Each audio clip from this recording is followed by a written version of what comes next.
Dear friends, इसके बाद एक और बड़ा इम्पॉर्टेंट टूल जिसे स्वॉट मैट्रिक्स कहते हैं, स्वॉट एनालिसिस भी कहा जाता है।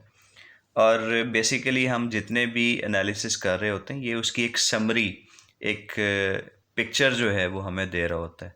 अगर आप इसकी डायमेंशंस देखें, हेल्पफुल एंड हार्मफुल, यानी हमारे लिए जो चीज़ें पॉजिटिव हैं वो हेल्पफुल हैं, जो नेगेटिव हैं वो हार्मफुल हैं।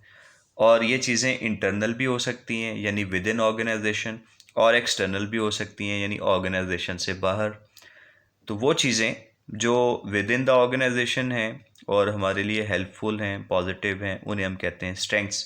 मिसाल के तौर पे एक कंपनी के पास कुछ वैल्यूएबल रिसोर्सेज हैं, तो ये वैल्यूएबल रिसोर्सेज उसकी स्ट्रेंथ्स कहलाएंगे।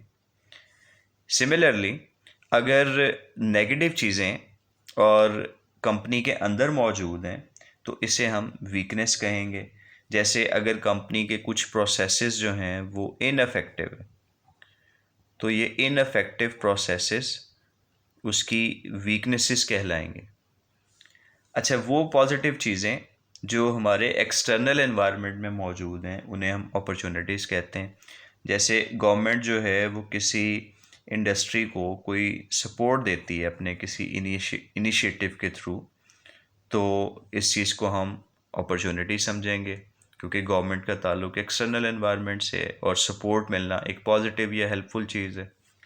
इसी तरह से वो नेगेटिव चीज़ें जो आपके एक्सटर्नल एनवायरनमेंट में पाई जाएंगी उन्हें हम थ्रेट्स कहते हैं।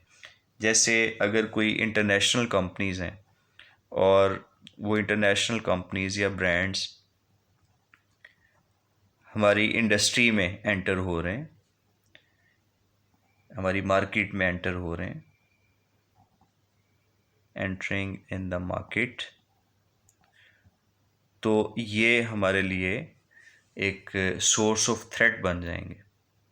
तो यूँ हमें पता चलता है कि स्वॉट मैट्रिक्स हमें बताता है कि कहाँ कहाँ पे हमने इंटरनली पॉजिटिव चीज़ें देखनी है, कहाँ पे इंटरनली नेगेटिव देखनी है, कहाँ पे एक्सटर्नली पॉजिटिव फैक्टर्स को देखना है और कहाँ पे एक्सटर्नली नेगेटिव फैक्टर्स को कंसिडर करना है।